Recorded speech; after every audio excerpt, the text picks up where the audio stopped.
मुख्यमंत्र्यांच्या निवेदनानंतर सुद्धा सरकारी कर्मचारी संघटनांनी तातडीची बैठक घेतलेली आहे। संप मागे घेण्यासंदर्भात चर्चा सुरू आहे। थोड्याच वेळामध्ये संप मागे घेण्याची शक्यता आहे। विश्वसनीय सूत्रांकडून ही माहिती मिळतेय। आताची महत्त्वाची बातमी आपण पाहतोय। थोड्याच वेळामध्ये संप मागे घेतला जाण्याची शक्यता आहे। मुख्यमंत्री एकनाथ शिंदे यांच्यासोबत बैठकीनंतर एक महत्त्वाची बैठक बोलवण्यात आलेली आहे। मुख्यमंत्र्यांच्या निवेदनानंतर कर्मचारी संघटनांची ही बैठक महत्त्वाची होतीये। मुख्यमंत्र्यांच्या निवेदनानंतर कर्मचारी संघटनांनी ही बैठक आयोजित केलेली आहे। संप मागे घेण्यासंदर्भात चर्चा सुरू होतीये। चेतन ननावरे आमचे प्रतिनिधी सध्या आपल्या सोबत आहेत। चेतन, अपडेट्स।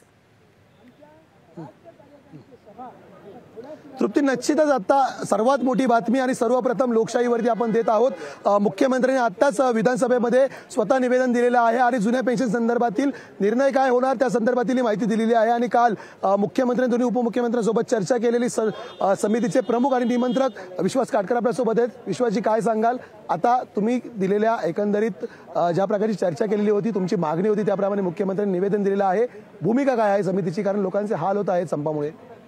मुळामध्ये पहिल्यांदा मी हे स्पष्ट करू इच्छितो की आमच्या ज्या प्रलंबित मागण्यांसंबंधामध्ये आम्ही निवेदन वगैरे देऊन जी काय आंदोलनाची घोषणा केली त्या पार्श्वभूमीवरती माननीय मुख्यमंत्र्यांनी काल आमच्याशी बैठक घेतली।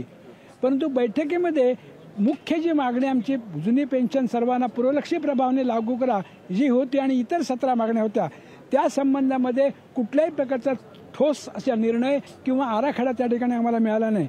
त्यामुळे या संबंधातली तुम्ही काय करणार आहात हे एक्झॅक्टली त्या ठिकाणी काय होणार आहे त्या संबंधातली घोषणा पटलावरती करा, मगच आम्ही त्या संबंधात विचार आंदोलन संमत करू शकतो। केवळ तुम्ही विनंती करता म्हणून आम्ही ऐकणार नाही असं आम्ही त्या ठिकाणी स्पष्ट केलेलं होतं। सुदैवाने आज माननीय मुख्यमंत्र्यांनी आमच्या म्हणण्याचं कॉग्निझन्स घेतला आणि आज विधानसभा पटलावरती त्यांनी हा विषय ठेवला आणि या संबंधातली जी काही भूमिका आम्ही मांडली होती त्या बाबतीत सकारात्मक धोरण त्या ठिकाणी त्यांनी मांडलं, त्या ठिकाणी लोकांसमोर जाहीर केलं। त्यामुळे आज आम्ही निश्चितपणे या आंदोलनासंबंधामध्ये अधिक चर्चा करण्यासाठी आता थोड्या वेळातच आमच्या राज्य कार्यकारिणीची बैठक आहे। त्या बैठकीत आम्ही निर्णय घेऊन संपाबाबतचा निर्णय आम्ही घोषित करणार आहोत। निश्चितच एकंदरीत आता पुन्हा मार्चची डेडलाईन दिलेली आहे। आज जरी तुम्ही संप मागे घेण्याचा निर्णय झालाच तर पुन्हा हे आंदोलन होऊ शकतं का? जर शासनाने किंवा इतरांनी या संबंधातली वेगळी भूमिका घेण्याचा प्रयत्न केला असा जरी संशय जरी आम्हाला आला तरी सुद्धा आता मागच्या मार्चमध्ये आम्ही संप केला होता त्याच ताकदीने किंवा दुप्पट ताकदीने आज आम्ही मंत्रालयामध्ये 87% त्या ठिकाणी अनुपस्थिती आहे असा संप आम्ही केलेला आहे।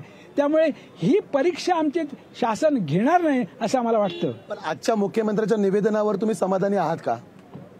आता निश्चितपणे आमच्या म्हणण्याप्रमाणे त्या पटलावर त्यांनी मांडलेला आहे त्याचा तपशील आम्ही सध्या जाणून घेतोय। तो तपशील पूर्ण झाल्यानंतर त्यानंतरच आम्ही अंतिम जे आमचं भाष्य आहे त्या ठिकाणी आम्ही देऊ शकू। निश्चितच तृप्ती, काल स्वतः उपमुख्यमंत्री दोन्हीही आणि मुख्यमंत्री यांनी आवाहन केलेलं होतं आणि ज्या प्रकारे मागणी संघटनेने केली होती त्याप्रमाणे आज त्यांनी माहिती पटलावर ठेवलेली आहे। त्यामुळे थोड्याच वेळात या राज्यकारिणीच्या बैठकीमध्ये एक सकारात्मक निर्णय होऊ शकतो आणि लोकांनाही कुठेतरी दिलासा मिळेल। मात्र सरकार वारंवार अशा प्रकारे जर सरकारी कर्मचाऱ्यांच्या मागण्यांवरून त्यांना डिवचणार असेल तर यापुढचा संप निश्चितच अटळ असेल आणि तो खूप दीर्घकाळ चालू शकतो। त्यामुळे आता सरकारने दिलेल्या एकंदरीत या आश्वासनानंतर मार्चपर्यंत सरकार त्याची पूर्तता करते काय पाहावं लागेल। अन्यथा अर्थसंकल्पीय अधिवेशनानंतर पुन्हा एकदा हे संपाचं हत्यार आहे ते सरकारी कर्मचारी उपस्थान आपल्याला पाहायला मिळू शकतात। निश्चित चेतन, धन्यवाद या संपूर्ण सविस्तर माहितीसाठी। लोकशाही मराठी ऐका, पहा, जागरूक रहा।